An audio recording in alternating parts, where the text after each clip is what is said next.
अगर ये मोटा जो उंगली है, मध्यमा जो उंगली है, वो अगर विद्युत धारा की दिशा को बताए तो ये किसको बताएगा? चुंबकीय क्षेत्र की दिशा को बताएगा। तो अंगूठा क्या बताएगा? कि चुंबकीय बल किस दिशा में लग रहा है। समझ में आ गया? तो मतलब ये हुआ कि अगर कोई एक तार, ये एक तार है, ये तार है, इस तरह समझ सकते हैं, और ये तार इधर से इधर प्रवाह हो रहा है, इसमें विद्युत धारा, इस तार में विद्युत धारा इधर से इधर प्रवाह हो रहा होगा।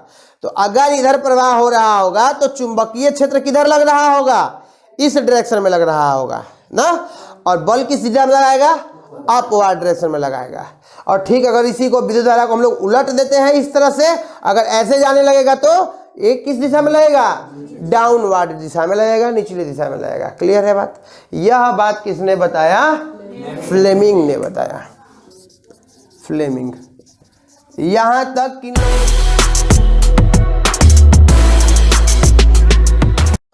तो हेलो दोस्तों, स्वागत है एक बार फिर से आपका हमारे इस YouTube चैनल जिसका नाम है कैरियर कोचिंग सेंटर। और आज है डेट, और हम लोग पढ़ेंगे फिजिक्स के बारे में, और चैप्टर है हमारा वही विद्युत धारा के चुंबकीय प्रभाव। और इसके अंतर्गत आज कुछ बातों को सीखेंगे, समझेंगे केवल। परिनालिका, ठीक है। विद्युत धारा के चुंबकीय प्रभाव के अंतर्गत हम लोग जानेंगे परिनालिका के बारे में, सोलेनोइड के बारे में, ठीक है दोस्तों। समझिएगा सोलेनोइड होता क्या है। तो सोलेनोइड जो होता है, जब किसी तार को, जब हम बात करते हैं किसी तार की, एक ऐसा तार जिसकी कोटिंग की गई होती है, जैसे तांबे का जो तार होता है उसकी कोटिंग की गई होती है, ताकि तार अगर आपस में सट भी जाए तो उससे विद्युत धारा के ऊपर कोई भी फर्क नहीं पड़ता है, ठीक है। तो आप जो है इसे देख सकते हैं, समझ सकते हैं सोलेनोइड होता क्या है। सोलेनोइड को समझेंगे हम आसानी से। जैसे आपके पास में क्या होना चाहिए? एक खोखला बेलन होना चाहिए, कोई भी खोखला, जैसे कोई भी इंसुलेटेड पदार्थ होना चाहिए। जैसे ये प्लास्टिक का ही हो गया, ये इंसुलेटेड एक पदार्थ हो गया, ठीक है। तो आपके पास में यह एक इंसुलेटेड कोई पदार्थ होना चाहिए, और आपके पास में एक तार होना चाहिए, जो आप देख रहे हैं, आपको ये तार शायद दिखाई दे रहा होगा, ठीक है।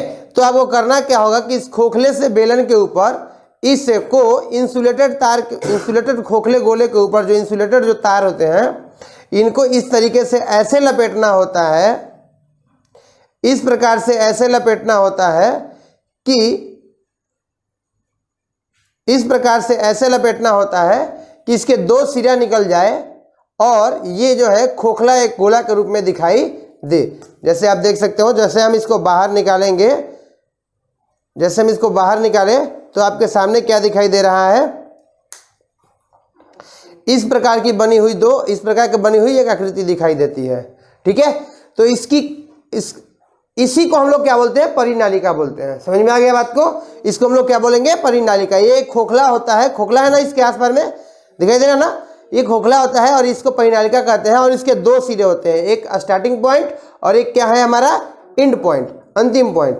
समझ में आ गया? अब इस परिनालिका के लिए हम ये क्या करना चाहते हैं, ये बनाकर हम क्या दिखाना चाहते हैं? जैसे देखिए परिनालिका को हम थोड़ा सा ऐसे फैला देते हैं, ठीक है। ये परिनालिका है। इस परिनालिका से हमें क्या प्रॉफिट होने वाला, क्या फायदा होने वाला है, हम इसके बारे में जानकारी इकट्ठा करेंगे। तो होता क्या है कि जब हम इस परिनालिका के अंदर में कोई, पेन दीजिए हमको पतला सा, इस परिनालिका के अंदर ये जो दिखाई दे रहा है आपको, पेन दिखाई दे रहा है, आप इसे पेन मत समझिए, आप इसे नर्म लोहे का बना हुआ समझिए। ये क्या है? एक नर्म लोहे का बना हुआ है, ठीक है। तो इसको हम लोग कहते हैं क्रोड। क्या कहेंगे हम लोग इसको? क्रोड। और ये क्या है? परिनालिका। और ये क्या है? क्रोड। इस परिनालिका के अंदर जब हम इस क्रोड को डाल देते हैं, क्रोड किस चीज का बना होता है? कौन बताएगा मुझे? नर्म लोहे का। क्वेश्चन पूछता है मैट्रिक क्लास के एग्जाम में कि परिनालिका के अंदर क्रोड के रूप में हम नर्म लोहे का प्रयोग करते हैं, क्यों? इसका आंसर क्या बताओगे आप? क्योंकि नर्म लोहे को आसानी से चुंबकित किया जा सकता है और आसानी से विचुंबकित भी किया जा सकता है।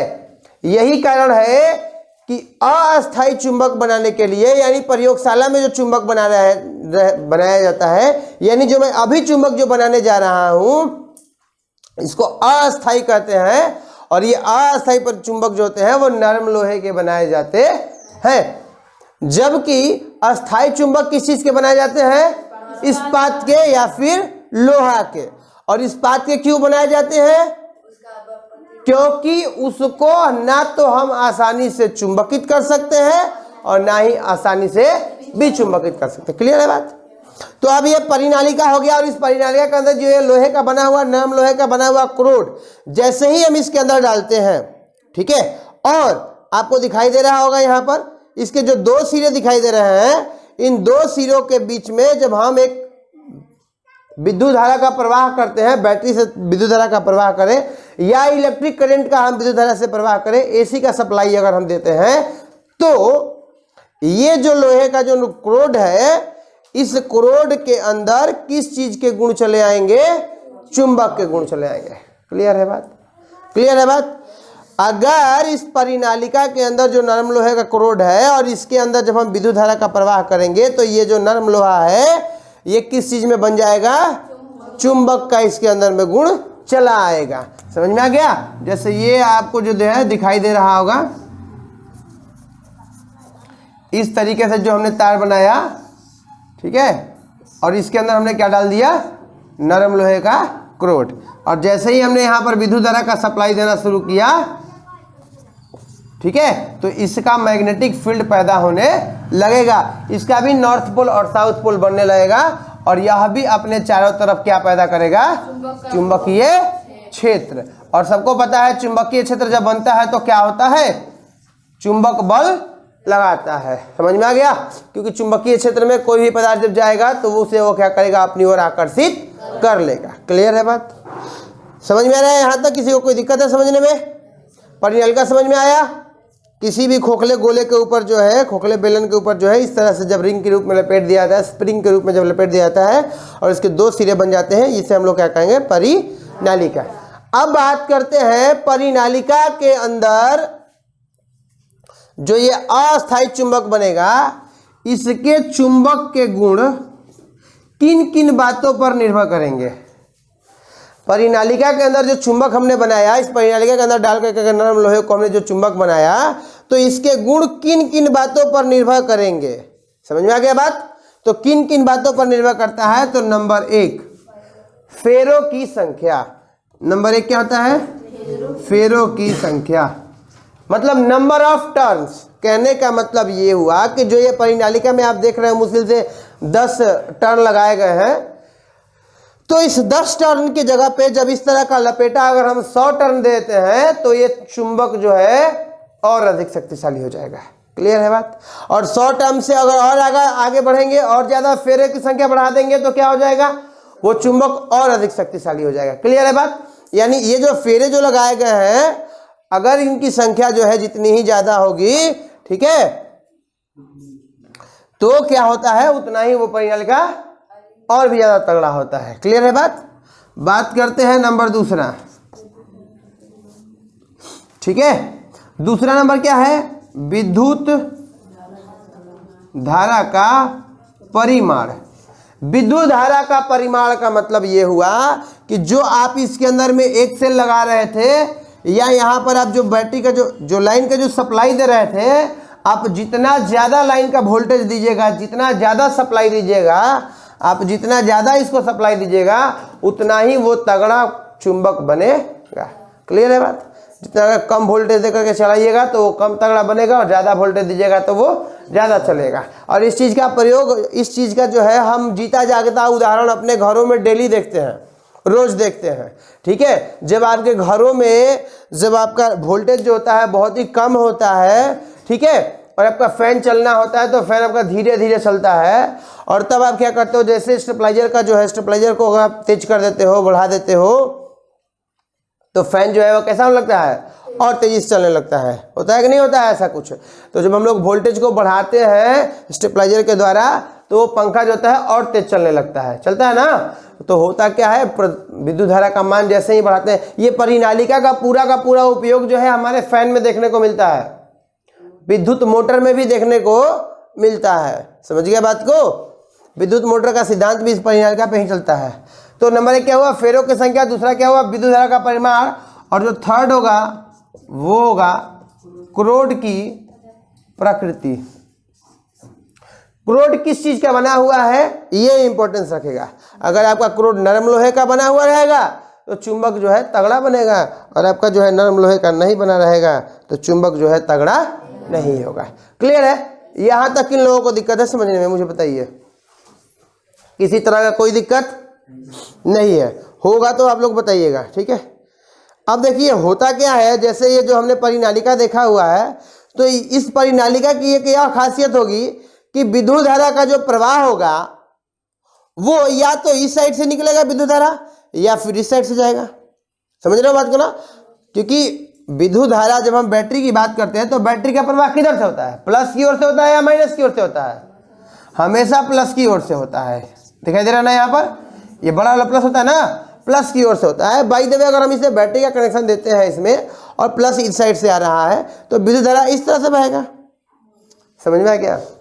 तो इस परिनालिका के भीतर, चूंकि ये तो तार है, और जब तार में विद्युत धारा को प्रवाहित करते हैं तो उसमें चुंबकीय गुण आ जाते हैं। यह बात किसने बताया था?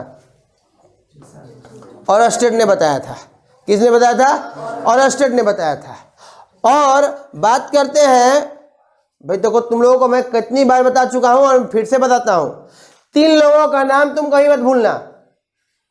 नंबर 1 ऑरस्टेड, नंबर 2 मैक्सवेल, और नंबर 3 फ्लेमिंग। 3 लोगों का नाम नहीं भूलना है तुम्हें। बात करते हैं कि ऑरस्टेड ने क्या किया था। ऑरस्टेड ने सिर्फ ये बताया कि अगर, ध्यान समझना, कि अगर किसी भी तार के, किसी भी धारावाही चालक तार में अगर विद्युत धारा प्रवाह हो रहा है तो इस चुंबक के चारों तरफ क्या उत्पन्न होता है, चुंबकीय क्षेत्र। समझ में आ गया? अब बात करते हैं कि इन्होंने बता दिया कि चुंबकीय क्षेत्र उत्पन्न होता है। अब दूसरी बार में बात करेंगे, इन्होंने सिर्फ इतना बता के अपना काम खत्म कर लिया। तो वो कौन से वैज्ञानिक थे या वो कौन से व्यक्ति थे जिन्होंने ये बताया कि चुंबकीय क्षेत्र तो पैदा होता है लेकिन किस दिशा में होता है? तो यह बात किसने बताया? मैक्सवेल ने बताया। अगर हम इस चीज को समझ सकते हैं कि अगर ये तार है, सीधी एक तार है, और इस तार में विद्युत धारा का प्रवाह हो रहा है नीचे से ऊपर की तरफ में, नीचे से ऊपर, यानी इधर से वोल्टेज आ रहा है इसमें, नीचे से ऊपर की तरफ में, तो उन्होंने क्या बोला कि अपने दाहिने हाथ को इस प्रकार से पकड़ना है, दाहिने हाथ को इस प्रकार से पकड़ना है कि जो अंगूठा है वो धारा की दिशा को बताए। तो धारा ऊपर की तरफ जा रहा है ना, तो धारा की दिशा को अगर बताता है तो बाकी की जो 4 उंगलियां होती है वो किसको बताएगी? चुंबकीय क्षेत्र की दिशा को। समझ में आ गया? यानी विद्युत धारा ऊपर की तरफ बह रही है तो चुंबकीय क्षेत्र इधर बनेगा। अगर विद्युत धारा नीचे की तरफ बह रही होगी तो चुंबकीय क्षेत्र ऐसे बनेगा। अगर विद्युत धारा इधर बह रही है तो चुंबकीय क्षेत्र ऐसे बनेगा। समझ रहे हो ना बात को? तो अगर आप पोल पे कोई लाइन जा रहा होगा, 11,000 हो, 1,00,000 वाला हो, कोई भी 33,000 हो, कोई भी हो, अगर लाइन इधर से इधर की तरफ जा रहा होगा तो आप नीचे से ही बता सकते हो कि उसका चुंबकीय क्षेत्र कैसे बन रहा होगा। तो आप अपना नीचे से ही अपना एक अनुमान लगा सकते हो कि अंगूठा के इस तरफ, मतलब विद्युत धारा इधर से इधर की तरफ अगर बह रही होगी तो आप ऐसे करके बता सकते हो कि चुंबकीय क्षेत्र जो है ऐसे बन रहा होगा ना, इधर से इधर जा रही होगी तो, और इधर से इधर जा रही होगी तो आप ऐसे पकड़ोगे तो चुंबकीय क्षेत्र की दिशा इस दिशा में होगी, ऐसे डायरेक्शन में होगी। क्लियर है बात? समझ रहे हो? ठीक है। तो ये बात किसने बताया? मैक्सवेल ने बताया। मैक्सवेल ने अपने दाहिने हाथ का नियम बताया। अब बात करते हैं कौन था? फ्लेमिंग। तो फ्लेमिंग ने क्या बताया? अब देखो तीनों के बारे में मैंने बताया, एक ने क्या बताया? ओर्स्टेड ने क्या बताया? सिर्फ चुंबकीय क्षेत्र पैदा होता है। मैक्सवेल ने बताया चुंबकीय क्षेत्र तो पैदा होता है लेकिन किस दिशा में होता है, ये बात किसने बताया? मैक्सवेल ने बताया। अब बात करते हैं कि जब चुंबकीय क्षेत्र का दिशा भी हमको पता चल गया, चुंबकीय क्षेत्र उत्पन्न हुआ, उसका दिशा भी पता चल गया, तो अब हमने ये भी बताया था कि इस चुंबकीय क्षेत्र के अंदर में कोई भी पदार्थ चला आता है तो ये चुंबक इसको अपनी ओर क्या कर लेगा, हाँ, क्यों? क्योंकि यह क्या करता है, बल लगाता है। तो अब किसी ने पूछा कि चुंबकीय क्षेत्र उत्पन्न तो हो गया, लेकिन ये चुंबकीय क्षेत्र बल भी लगाता है। तो हाँ, बल तो लगा रहा है, तो अब ये बल किस दिशा में लगाएगा, कौन से डायरेक्शन में लगाएगा? यह बात किसने बताया? फ्लेमिंग ने अपने बाएं हस्त के नियम से बनाया। और फ्लेमिंग ने अपने बाएं हस्त नियम में क्या बोला था? बाएं हस्त में उसने बोला कि अपने बाएं हाथ की 3 उंगलियां, देखो इसे रटना नहीं है, सिर्फ समझोगे याद हो जाएगा। अपने बाएं हाथ की 3 उंगलियां, अंगूठा, मध्यमा और तर्जनी, तीनों को इस प्रकार से फैलाया जाए परस्पर लंबवत। और लंबवत के बारे में जब बात करते हैं तो लंबवत का मतलब होता है 90 डिग्री का एंगल बनना चाहिए। तो देखिए ये तो लंबवत हो गया 90 डिग्री का, लेकिन क्या ये दोनों लंबवत है? नहीं है, नहीं ना है, तो इसे भी लंबवत आपको करना होगा। तो लंबवत करने के लिए आपको ऐसे सिंपली करना पड़ेगा इधर सामने से। तो होगा क्या, ये 90 डिग्री हो गया और इधर देखिएगा तो ये भी 90 डिग्री हो गया, यहाँ से ऐसा हो गया ना। तो मेरा हाथ है सीधा नहीं हो पाएगा, ठीक है। इस तरीके से आपको 90 डिग्री का एंगल बनेगा। ये परस्पर एक दूसरे को लंबवत करना है। तो अब वो क्या कहते हैं कि जब आप इसे परस्पर लंबवत कर देते हैं तो लंबवत करने के बाद में जो है, यदि तर्जनी चुंबकीय क्षेत्र की दिशा को बताए, देखिए ये जो तर्जनी है वो चुंबकीय क्षेत्र की दिशा को बताए, चुंबकीय क्षेत्र इधर लग रहा है, और ये मध्यमा जो है विद्युत धारा की दिशा को बताए, तो अंगूठा जो होगा वो किस चीज को बताएगा? चुंबकीय बल के दिशा को बताएगा। समझ में आ गया? क्या क्या हम लोगों ने देखा? किन लोगों को समझने में दिक्कत हो रहा है, जल्दी बताइए मुझे। जो जो चीजें अभी तक से हम लोगों ने देखा सीखा, इसके बारे में समझने में किसको दिक्कत हो रहा है? हमने देखा परिनालिका हम किस तरह से तैयार कर सकते हैं। परिनालिका के अंदर हम लोग क्या डालते हैं? नरम लोहा डालते हैं, और इस तरह से विद्युत धारा, विद्युत चुंबकीय क्षेत्र पैदा होता है, नहीं ये जो है चुंबक के रूप में बन जाता है। और वो कौन सा चुंबक बनेगा? अस्थायी चुंबक बनेगा। कौन सा चुंबक बनेगा? अस्थायी चुंबक बनेगा। अस्थायी चुंबक की खासियत ये होती है कि हम उसे आसानी से जो है बना सकते हैं और बिगाड़ भी सकते हैं। हम लोग तब विधाता हो जाएंगे, भगवान हो जाएंगे हम लोग, है कि नहीं है? ये भगवान ही से हैं जो बनाते हैं और बिगाड़ते हैं। हम लोग भी तो वही कर रहे हैं। परिनालिका में चुंबकीय क्षेत्र का मान किन किन बातों पर निर्भर करता है? फेरों की संख्या पर, विद्युत धारा के परिमाण पर और क्रोड की प्रकृति पर। इसे कभी भूलना नहीं है, ये आपके एग्जाम में आएगा, इसे आपको भूलना बिल्कुल भी नहीं है, ठीक है। आगे बात करते हैं, और रहा बात विद्युत मोटर और डायनेमो, ठीक है। तो ये विद्युत मोटर और डायनेमो के बारे में हम लोग जो है किसी एक अलग दिन जो है विस्तृत रूप में पढ़ेंगे, ठीक है। अभी जो हम लोगों को पढ़ना है, अभी जो हम लोग पढ़ेंगे वो पढ़ेंगे विद्युत चुंबकीय प्रेरण, ठीक है, मैग्नेटिक इंडक्शन, ठीक है, विद्युत चुंबकीय प्रेरण, इलेक्ट्रोमैग्नेटिक इंडक्शन। अच्छा, अब तक से जो कोई सवाल आप लोगों के दिमाग में चल रहा हो तो पूछ सकते हैं आप लोग। विद्युत चुंबकीय प्रेरण, किन्हीं लोगों को कोई सवाल पूछना है इसमें? किसी लोगों को कोई सवाल पूछना है? चलिए ध्यान देंगे आगे। विद्युत चुंबकीय प्रेरण के अंदर में क्या होता है? हमें चाहिए एक गैल्वेनोमीटर। क्या चाहिए हमें? गैल्वेनोमीटर। अब यह गैल्वेनोमीटर का काम क्या करता है? गैल्वेनोमीटर का काम क्या होता है? कौन बताएगा? नाम सुने हो कभी? गैल्वेनोमीटर क्या करता है? विद्युत धारा के मान को बताता है कि विद्युत धारा कितना प्रवाहित हो रहा है। गैल्वेनोमीटर क्या होता है? अगर आप जाओगे इलेक्ट्रिक के दुकान पे जाओगे, जो बैटरी चाहे जो इलेक्ट्रिक के सामान कोई बनाता है, तो वे लोगों के पास में एक अजीब तरह का इलेक्ट्रिक इक्विपमेंट होता है, ठीक है, और उसमें एक रीडिंग लगी हुई होती है। और किसी भी तार के ऊपर में, तार के बारे में पता लगाना, जैसे कि ये एक मान लीजिए एक तार है, इस तार में कितनी जो है इलेक्ट्रोमैग्नेटिक जो है चल रही है, मतलब कितनी विद्युत धारा प्रवाहित की जा रही है, इसका पता लगाने के लिए वे लोग क्या करता है, इस तरह से बना हुआ होता है, पिलास की आकृति का बना हुआ होता है, और ऐसे खोल करके मुँह ऐसे ही रख लेता है, इतना दूर पर ऐसे ही रखता है वो बीच में ही, समझ में आ गया, इतना ही दूर पे वो रखता है और यहाँ पर रीडिंग उसका शो कर देता है कि इसमें कितनी धारा प्रवाहित हो रही है, समझ में आ गया। उसके लिए आप कहीं कोई मल्टीमीटर लगाने की जरूरत नहीं होती है, वो डिजिटल मल्टीमीटर ही होता है, ठीक है। गैल्वेनोमीटर भी सेम उसी प्रकार का होता है, ठीक है। तो अब देखो ये विद्युत चुंबकीय प्रेरण क्या करता है। अब तक से हम लोगों ने क्या चीज को देखा, अब तक से हम लोगों ने ये चीज को देखा कि विद्युत धारा, तार में जब हम विद्युत धारा को प्रवाहित करते हैं तो क्या उत्पन्न होता है, चुंबक का गुण उत्पन्न होता है। अब यहां से सारा काम उल्टा करना है। मैंने कल आप लोगों को दिया था परिवर्तन के बारे में कि कौन किस चीज में परिवर्तन करता है। जैसे पंखा क्या करते हैं, विद्युत ऊर्जा को किस ऊर्जा में बदलता है, यांत्रिक ऊर्जा में। कहने का मतलब हुआ कि अभी रुका हुआ है, लेकिन जैसे ही आप इलेक्ट्रिक करंट देते हो वो क्या होने लगता है, घूमने लगता है। मोटर क्या करता है, विद्युत मोटर में क्या करता है, विद्युत ऊर्जा को यांत्रिक ऊर्जा में बदलता है। यानी मोटर में जैसे ही हम इलेक्ट्रिक करंट देते हैं तो मोटर क्या होने लगता है, नाचने लगता है, घूमने लगता है। समझ आ रहा है बात को।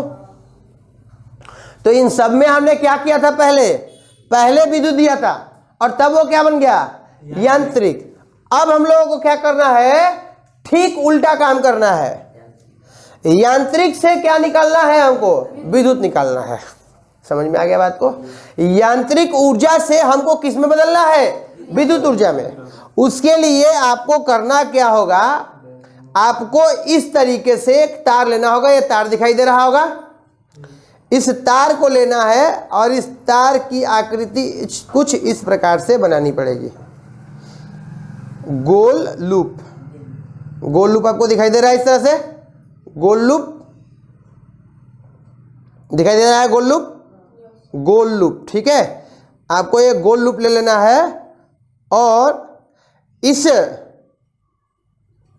जो दो दिखाई दे रहे हैं, तार जो आपको निकले हुए जो दो तार दिखाई दे रहे हैं, इनमें आपको क्या करना है, एक गैल्वेनोमीटर को जोड़ देना है। गैल्वेनोमीटर का एक सिरा इससे जोड़िए, एक सिरा इससे जोड़ दीजिए। समझ में आ रहा है बात को नहीं।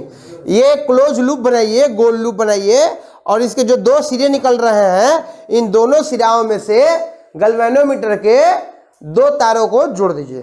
समझ में आ गया। और करना क्या है, आपको करना कुछ नहीं है, एक यहां से छड़ चुंबक ले लीजिए, छड़ चुंबक। समझ में आ गया। और जैसे ही आप एक छड़ चुंबक लीजिएगा और ये क्लोज लूप है, आप इस क्लोज लूप के अंदर तेजी से डालना है और तेजी से बाहर निकालना है इस चुंबक को। इस लूप में क्या मैंने इसमें कोई विद्युत धारा दिया है, क्या मैंने इसमें बात किया है बैटरी लगाने के लिए, कुछ भी, कोई इलेक्ट्रिक करंट देने के लिए कुछ नहीं। नॉर्मल सी एक तांबे का एक तार है और इसमें क्या लगाया गया है, गैल्वेनोमीटर लगाया गया है। गैल्वेनोमीटर क्या बताएगा, विद्युत धारा की दिशा को बताएगा, विद्युत धारा के मान को बताएगा, परिमाण को बताएगा। क्लियर है बात। तो इस क्लोज लूप के अंदर में ये एक चुंबक ले लेना है और इस चुंबक को तेजी से अंदर और बाहर करना है। क्लियर है। तो आप देखोगे कि जैसे ही ये चुंबक को हम इसके अंदर डालते हैं, जैसे ही ये अंदर जाता है, गैल्वेनोमीटर की रीडिंग जो है उठ जाती है। गैल्वेनोमीटर की रीडिंग तब तक नहीं उठेगी जब तक कि उसमें विद्युत धारा का प्रवाह नहीं होता है। तो अगर गैल्वेनोमीटर की रीडिंग उठ जाती है, हम इससे यह प्रूफ करते हैं कि अगर किसी क्लोज लूप में हम अगर किसी मैग्नेट को तेजी से अंदर और बाहर करते हैं तो इसमें इलेक्ट्रिक करंट पैदा होता है। अब देख लो, बिजली पैदा करने के बारे में हम बता रहे हैं कि इलेक्ट्रिक करंट पैदा होता कैसे है। समझ में आ गया। तो फिर से समझ लो, एक क्लोज लूप लेंगे और इसके दोनों सिरों में गैल्वेनोमीटर को जोड़ देंगे।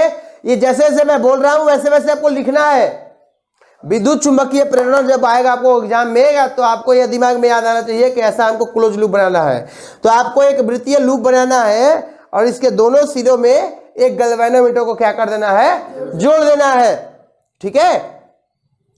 और इस चुंबक को तेजी से इस लूप के अंदर और बाहर करना है। तो देखोगे आप, जब एक बार जाता है तब भी गैल्वेनोमीटर की रीडिंग उठती है, और जब वो बाहर निकलता है तब भी गैल्वेनोमीटर की रीडिंग उठती है। समझ में आ रहा है बात को?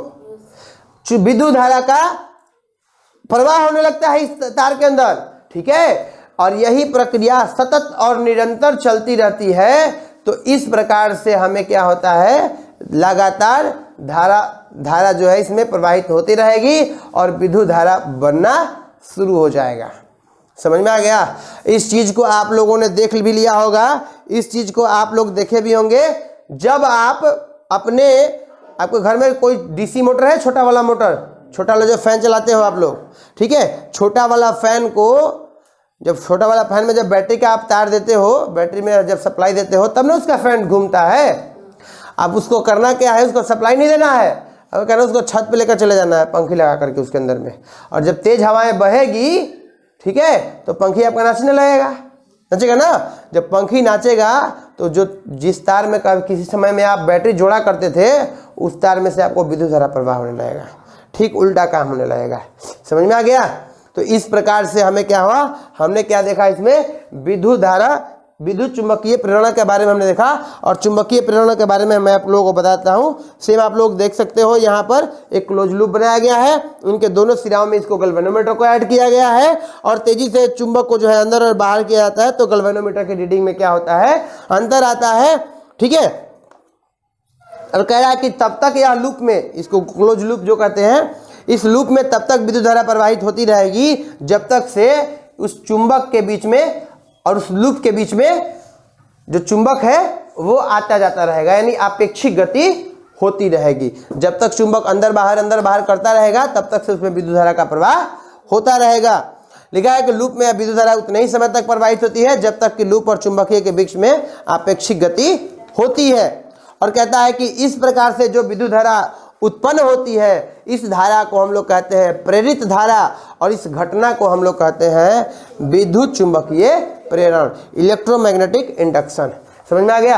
तो अब तक से इतनी सारी बातों को किन किन लोगों को समझ में नहीं आया, मुझे बताइए। इलेक्ट्रोमैग्नेटिक इंडक्शन से लेकर के विद्युत धारा का चुंबकीय प्रभाव से लेकर के कोई सवाल पूछना है तो पूछिए, क्योंकि इसके बाद ये चैप्टर जो है आज के बाद ये खत्म हो जाएगा, ठीक है। किन लोगों को कोई सवाल पूछना है?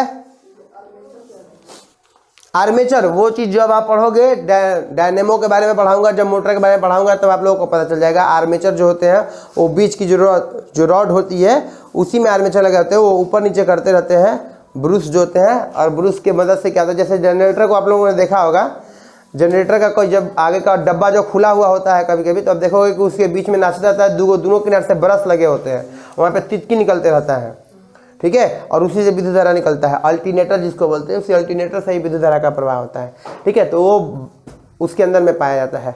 आगे क्वेश्चन, किन्हीं लोगों को कोई सवाल जवाब पूछना है किसी तरह का?